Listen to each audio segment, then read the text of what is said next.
Welcome back to Year 2, Spring Days 17 through 20 of the Stardew Valley Min-Max and 100% Perfection Guide. We have 4 days to cover today, filled with lots of different goals to complete all over the valley and Ginger Island. We'll have lots of crop harvests and a round of Starfruit wine ready. We'll visit NPCs for friendship and upgrades. We'll grind the Danger in the Deep Mines, Skull Cavern, and the Volcano, and of course we'll be doing everything in as little in-game time as we can. We begin Spring Day 17, a good humor luck day, as usual with farm chores, and we cycle the cheese casks in the cellar. While we're back inside, we give Crowis a wild horseradish and a hug, then head back out to cycle the furnaces and check the mail. It definitely shows that we've been getting higher friendship with all the NPCs, since we're getting quite a few recipes and items in the mail from all of them. We harvest the crops from the greenhouse and then grab 11 iridium bars, which we throw in the shipping bin, which I plan to use tomorrow for more rhubarb seeds, but I forgot tomorrow is also a starfruit harvest day, so we'll need to sell more tomorrow again anyway to afford them all. After making sure we have everything we need, we leave the farm and enter the bus stop area, where we find all of our kegs ready with starfruit wine. We start cycling the kegs here, and then the ones on the road and inside the tunnel as well. While we are by the road here, we'll take the shortcut up to the backwoods and head over to the railroad area, where all of our oak resin tappers are ready to be harvested. We also have a few maple syrup and pine tar tappers ready, although we usually don't bother to go out of our way to harvest these, except for of course on days like this, when the oak resin tappers are ready. The pine tar takes 5 days to tap, so we round it up to collecting every 7 days, since that is how often the oak resin tappers are ready, and we're already up here for them.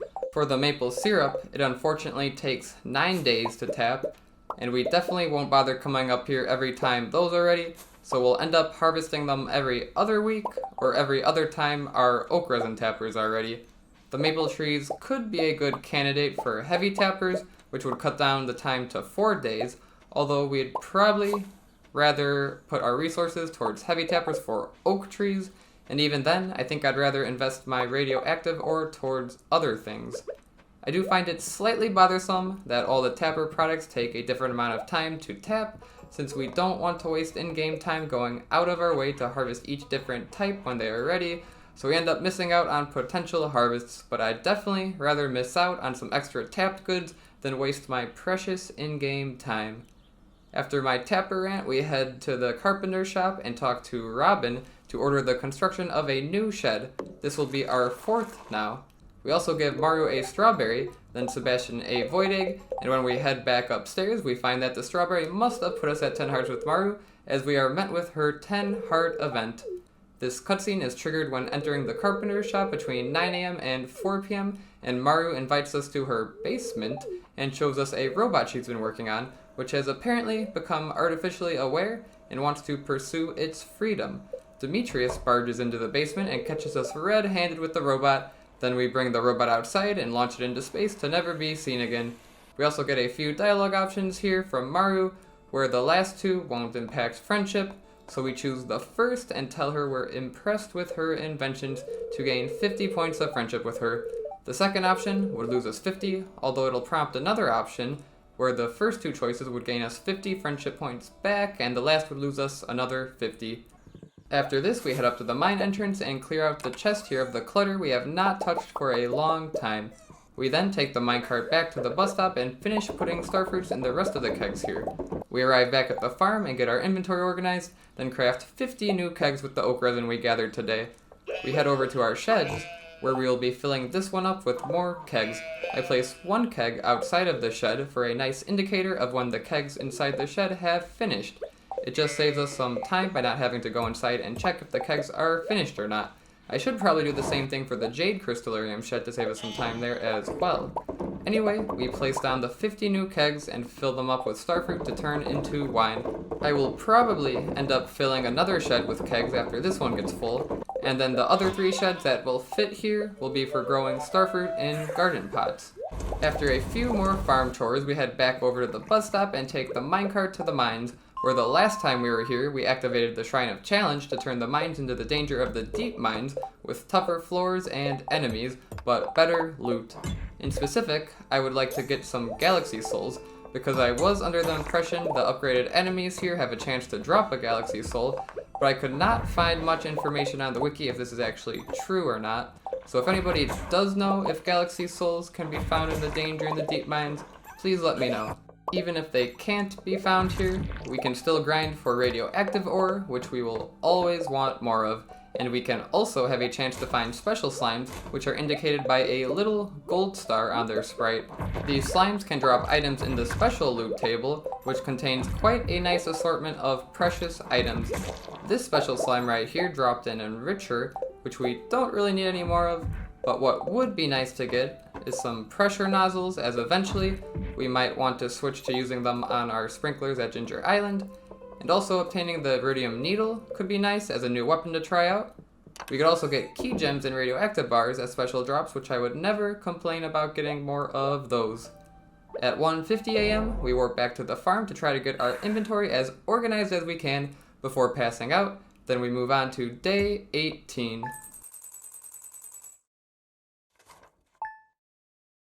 Today is a good humor luck day, and we'll be taking care of a rhubarb harvest on the farm and a starfruit harvest on the island. We'll start off by harvesting and replanting the spring forageables here, then we'll go back inside real quick to give Krobus an iridium quality wild horseradish. Since he is our roommate now, there is a friendship decay of 20 points every day, so we do want to make sure we give him gifts whenever we can. After cycling some machinery, we collect the jades, harvest the mushrooms, pet the animals, smelt some ore, then we make sure we have everything we need and head out to the bus stop.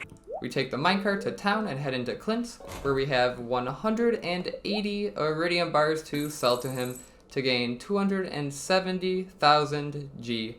That's quite a bit of money, which we will be spending on rhubarb and starfruit seeds. We exit the shop and head towards the beach, and I take a shortcut that I actually had no idea existed for the longest time, but it is one of the shortcuts that opened when we bought the community upgrade from Robin.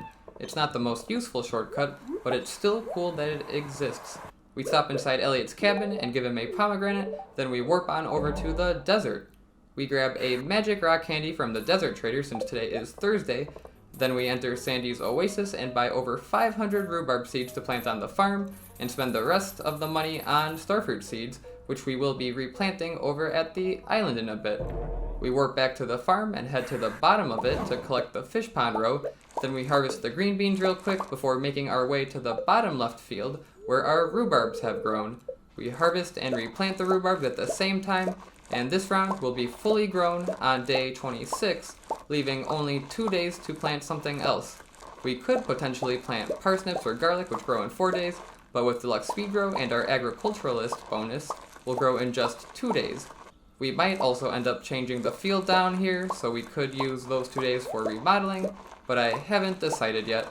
After replanting all the rhubarbs, we clear a little debris on the farm, then head back to the chests to do a little cycling. Then we grab some spring forageable seeds and start planting them right next to the path here, which doesn't look great aesthetically, but we do get some more use out of the sprinklers on the end here. The reason I didn't plant other crops here is one, because of the aesthetics, but also since this column is out of range from the Junimo huts. And of course that's not a big deal for the spring forageables, we'll just manually harvest those. I also utilize some space by the sheds, which is covered by sprinklers, and plant the rest of the spring seeds around this area. I mainly just want to stockpile a good amount of spring forageables in the chests, and also the wild horseradishes will be great gifts for Krobus. Next, we warp to the beach and harvest and rebait the crab pots, then enter Willie's shack to travel to Ginger Island. It looks like there's a bachelor and bachelorette party going on over at the beach today. I'm pretty sure we are dating every NPC here except maybe Alex, but we'll get to him later. We don't have any gifts to give out since we did give most NPCs 2 gifts this week already, so we just get to the island farm right away and start harvesting and replanting the starfruit at the same time as usual. And while we do this, we collect the bananas and mangoes from the fruit trees as well. We started the harvest process at 3:20 and finished replanting all the starfruit by 6:40, and we also have some pineapples ready for harvest. And while we're here at the island, we'll chop down the trees, so I eat a tropical curry, which gives us the best foraging buff in the game of +4, which will allow us to get some extra wood from every tree we chop down. We also mine the mussel rocks, then continue chopping down all the trees below the farm fields. Then we head across the river and collect the coral by the shore. Then we chop down the trees by the pond, which should be the rest for this map. After this, we make our way to the north section of the island and chop down all the trees on the way to the dig site. At the dig site, we chop some mahogany trees, mine some rocks, and collect the cave mushrooms, and now we should be finished chopping the trees for today, so I eat a spicy eel to get the speed bonus back. We return to the island farm one more time to get our inventory organized by leaving some items in the chest.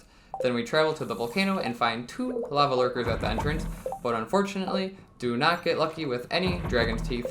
It is pretty late, so we don't have too much time in the volcano, but we will try to slay some magma spirits for cinder shards, and most importantly, as many lava lurkers as we can find for dragon's teeth. We find a couple lava lurkers and are able to get a single dragon's tooth, and I keep rushing upwards in the volcano to hope to find more, but the clock strikes 2 a.m. and we pass out, moving on to day 19. We wake up at the island farmhouse to a bat luck day and get our inventory organized real quick, then head straight over to the volcano. We find only 1 lava lurker at the entrance, but I decide to guarantee myself a dragon tooth by restarting the day until the dragon drops one. This does not take very long since I am only restarting the day for 1 event to occur, and that event is the lava lurker dropping a dragon tooth, which has a 1 out of 10 chance to occur. So we would expect a dragon tooth within 10 checks. Of course, it's possible to get one much sooner or later, but what I'm trying to get at is it shouldn't take us too long, especially since this check is right at the start of the day, and we do end up obtaining the dragon tooth on our 4th check. This idea of restarting the day until a certain random event occurs is used quite a bit in Stardew Min-Max and applies to many other games as well. Of course, there is a certain extent to which restarting the day becomes way too tedious and time-consuming, and it would be impossible to get every day to be perfect. In some runs, the player might keep restarting the day on a Skull Cavern day until they get a treasure floor with rain totems. Treasure floors have a 1 out of 100 chance to occur, and rain totems have a 1 out of 26 chance to be found in the treasure chest. On average, we'll find a treasure floor every 100 floors we traverse, and find rain totems in every 26 treasure chest checks. This means the expected value of getting a treasure floor with rain totems would be 2,600, which means we can expect, or on average, for every 2,600 floors we check, we should get some rain totems. With the best luck possible, the chance of a treasure floor can be increased to at most 2% as opposed to 1%, which would double the odds at the very most and bring the expected checks to 1,300. This is still quite a bit of floors to traverse, and of course the amount of time it takes to move from one floor to the other varies quite a bit, but if I were doing a run with this strategy to get rain totems every Skull Cavern dive, I would check maybe 100 floors, and if I did not get any rain totems, then I would restart the day. So it would be an average of 1,300 checks divided by 100 floors per day, means I would likely need to restart the day on average 13 times in order to have a successful Skull Cavern dive where I acquired rain totems. So that definitely requires quite a bit of patience, and I have a great deal of respect for those who have min-maxed to that level. We make it to the top of the volcano, and we're able to obtain 2 dragon's teeth and 31 cinder shards. I believe we are missing just 1 more dragon's tooth to own a total of 10 for the island warp obelisk.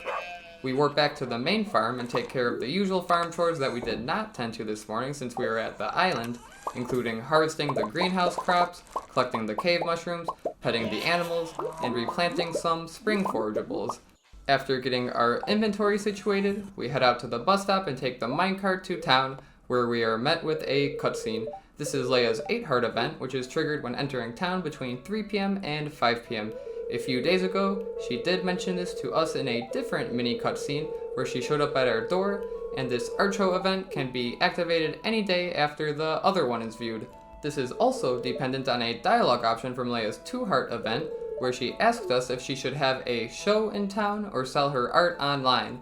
We of course chose the town showing, but if the online option were chosen, we would be able to view a completely different cutscene.